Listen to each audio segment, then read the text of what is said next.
एक 13 साल की लड़की अपने दादा के आगे हाथ जोड़ती है और बोल रही होती है कि ये पाप है, ये गुनाह है। लेकिन उसका दादा नशे में चूर रहता है और उसको नशे में ये भी नहीं नज़र आता कि उसके सामने उसकी पोती है, वो भी बहुत छोटी है, लगभग 13 साल की है। वो नहीं सुनता है और उसको धमकी देता है, अगर मैं जो करना चाहता हूँ तुम नहीं करने दी, अगर किसी को बताई तो तुम्हारे भाई और बहन को भी मार दूंगा और तुमको भी मार दूंगा। उसके बाद उस लड़की के साथ में वो रेप करता है और 1-2 महीने नहीं, कई महीनों तक रेप करता है। वो बेचारी 13 साल की मासूम बच्ची उसको बर्दाश्त करती रहती है। तो चलिए पूरी कहानी को बताएंगे इस वीडियो के माध्यम से। उससे पहले आप लोग से रिक्वेस्ट करते हैं, चैनल को सब्सक्राइब, लाइक, शेयर कर दीजिए ताकि मैं सच्ची कहानी आप लोग के लिए और सच्ची घटनाएं आप लोग के लिए लेकर आता रहूं। तो नमस्ते, आदाब। आज की जो मैं सच्ची घटना आप लोग को सुनाने जा रहा हूं, ये कहानी, ये घटना उत्तर प्रदेश के ज़िला एक लगता है हापुड़ ज़िले की ये कहानी है। वहीं का ये किस्सा है। लगभग 13 साल ये बात पुरानी है, जब एक महिला एक बच्ची को जन्म देती है और बच्ची को जन्म देने के बाद शायद कुछ महीनों बाद ही वो इस दुनिया छोड़ के चली जाती है। और उस महिला के 2 बच्चे पहले से रहते हैं और एक बच्ची तीसरी जन्म देती है। उसके बाद सब चीज़ बाप पे आ जाता है, देखभाल करना, बच्चों को परवरिश करना। उसके बाद लगभग 13 साल 12 साल बीत जाता है। उसके बाद सन 2022 में बेचारा पिता भी किसी कारणवश ये दुनिया छोड़ के चला जाता है। अब ना माँ रहती है ना बाप रहता है और बिन माँ बाप के बच्चे लोग का क्या हाल होता होगा आप लोग को भी मालूम होगा। घर वाले भी कैसे भी, जैसे कोई पटीदार हो गया, कोई आजू बाजू का हो गया, थोड़ा बहुत खिलाते थे, देते थे। बेचारे सब लोग मोह माया में पड़े रहते थे। अरे बेचारा सबके मुंह देखते रहते थे। एक दिन उनके पिता का एक दूर का रिश्तेदार, जो रिश्ते में फूफा लगेगा और इन बच्चे का दादा लगेगा, वो आता है और घर आने के बाद इनके परिवार वालों से बात करता है और बोलता है, अगर आप लोगों को कोई ऐतराज़ नहीं हो तो मैं इन तीनों बच्चों को ले जाऊंगा और परवरिश करूंगा।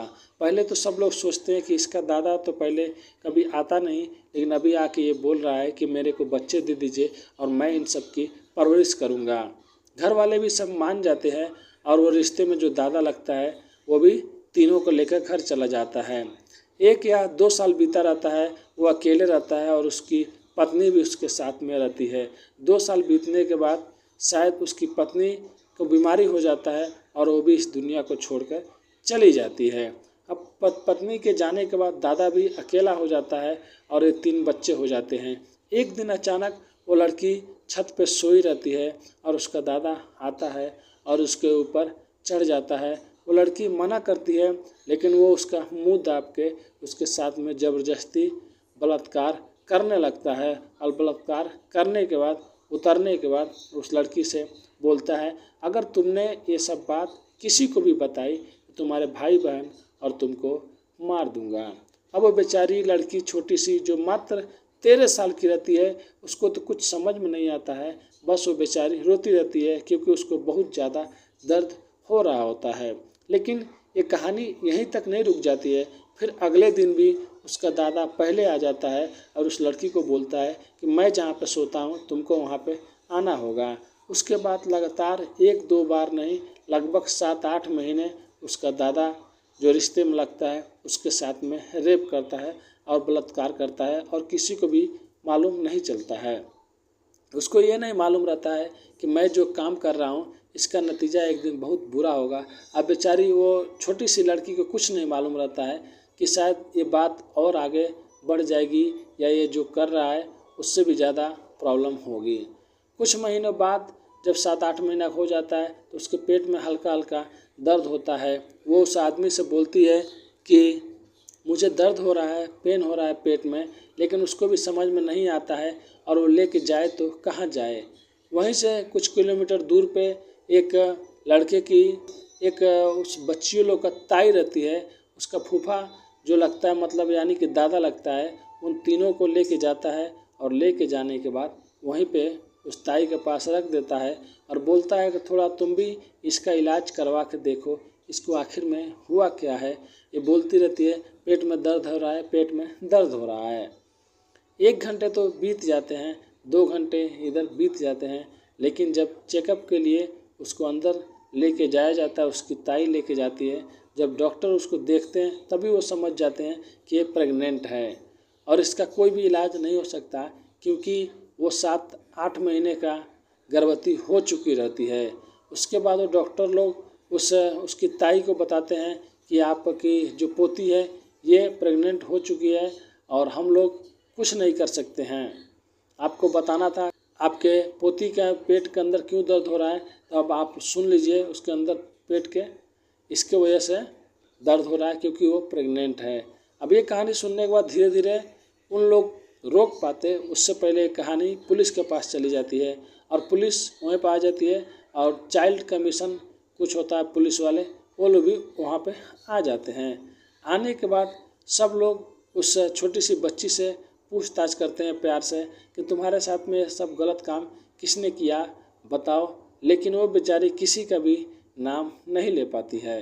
फिर लास्ट में रोते हुए जब सब लोग उससे आराम से पूछ रहे होते हैं कि बेटी डरो मत, बताओ बताओ, तब लास्ट में बोलती है कि मेरा दादा ही मेरे साथ में ये सब गलत काम करता था और वो भी 1 महीने नहीं कई महीने तक मेरे साथ में गलत काम किया। ये न्यूज़ आग की तरह फैलता है कि कैसे एक नीच दादा एक छोटी सी बच्ची, मासूम बच्ची को प्रेग्नेंट कर देगा, उसकी मजबूरियों का फ़ायदा उठाएगा। फिर उसके बाद क्या होता है, फिर वो लड़की सारी बात बताती है कैसे उसका दादा आता है रात को और आने के बाद बोलता है अगर तुमने किसी को बताया तो तुम्हारे भाई बहन और तुमको सबको जान से मार दूंगा। फिर वो लड़की नियति को कोस रही होती है, या तो सोचती है कि मेरा नसीब ही ऐसा है, पहले माँ छोड़ के चली गई और फिर पिता छोड़ के चले गए। अब सब कोई सोच में पड़ जाता है कि उस 13 साल की जो बच्ची है बेचारी, अब उसके पेट में लगभग 7-8 महीने का प्रेग्नेंट है, तो ना उसको गर्भपात करा सकते हैं, ना वहाँ पे कुछ उसको मतलब और दूसरा रास्ता है ही नहीं रहता है। उसके बाद धीरे धीरे पुलिस वाले वहाँ के जो डीएम होते हैं हापुड़ को डीएम को बताते हैं और डीएम बोलते हैं कि मैं तो अभी कुछ नहीं कर सकता। फिर ये केस हाई कोर्ट में चला जाता है। अगर आप हाई कोर्ट से इजाज़त मिल जाए तो हम लोग इस लड़की का गर्भपात करा देंगे, क्योंकि इतनी छोटी सी उम्र में अगर लड़की पैदा भी हो गई तो फिर किधर जाएगी, क्या करेगी और कौन उसको देखेगा, कौन उन लोगों का ख्याल रखेगा। इसके लिए हाई कोर्ट अगर इजाज़त दे दे तो हम लोग गर्भपात करा देंगे, लेकिन हाई कोर्ट बोलता है कि नहीं, ऐसा नहीं हो सकता क्योंकि टाइम ज़्यादा हो गया है। और वहाँ का हाई कोर्ट योगी सरकार को एक आदेश जारी करता है कि इस लड़की का सारा खर्च अब सरकार उठाएगी बच्चे होने तक, और जितने भी प्रॉब्लम है या जितने भी पैसे लगेंगे सब सरकार को उठाना पड़ेगा। अब योगी सरकार एक्शन में आती है और योगी सरकार हापुड़ ज़िले का जो डीएम होते हैं, डीएम को आदेश देती है कि जब तक बच्चा हो नहीं जाता है इस लड़की का अच्छे से ख्याल रखिए और उसके बच्चे को भी अच्छे से ख्याल रखिए। कोई भी उस लड़की को प्रॉब्लम नहीं होना पाएगा, चाहे जो भी प्रॉब्लम है उसको सॉल्व कीजिए। अब क्या होता है, वहाँ का जो डीएम होते हैं उस लड़की को मेडिकल कॉलेज में भर्ती करा देते हैं और लगभग आज से 2 दिन पहले उस बेचारी 13 साल की बच्ची ने एक छोटी सी नन्ही सी प्यारी बच्ची को जन्म दी है। और उस बच्चे का जन्म होने के बाद जितने भी मतलब अवॉर्ड करने वाले संस्था है सब लोग वहाँ पे पहुँच गए हैं, और जिनको अवॉर्ड करना रहेगा, जो भी अच्छी संस्था रहेगी वो उस बच्चे को ले लेगी, क्योंकि मात्र 13 साल में अगर कोई माँ बनता है वो भी ना उसका बाप का पता है ना घर वाले बेचारे कोई सपोर्ट करने वाले हैं, तो उस बच्चे को क्या होगा।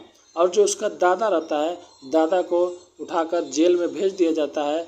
और यही कोशिश रहेगा सबका, और इस वीडियो के माध्यम से भी मैं सरकार से कहना चाहूँगा कि जब तक वो ज़िंदा रहे उसे जेल में ही रखिए, क्योंकि दोबारा कोई भी आदमी किसी का मजबूरी का फ़ायदा नहीं उठा पाए और शायद वो हमेशा के लिए जेल में ही रहेगा। लेकिन अभी एक संस्था है जिसका नाम तारा है, वो बात कर रही है, अगर हो सके तो वो उस बच्ची को अवॉइड कर लेगा और उन माता पिता को दे देगा जिनको बच्चा नहीं है, जो पाल सकते हैं। उसके लिए वो लोग एक वेबसाइट भी बनाया है, उस वेबसाइट पर जाके अगर कोई भी आदमी उन लोगों से संपर्क करेगा तो वो लोग उस आदमी को वो चीज़ दे देंगे।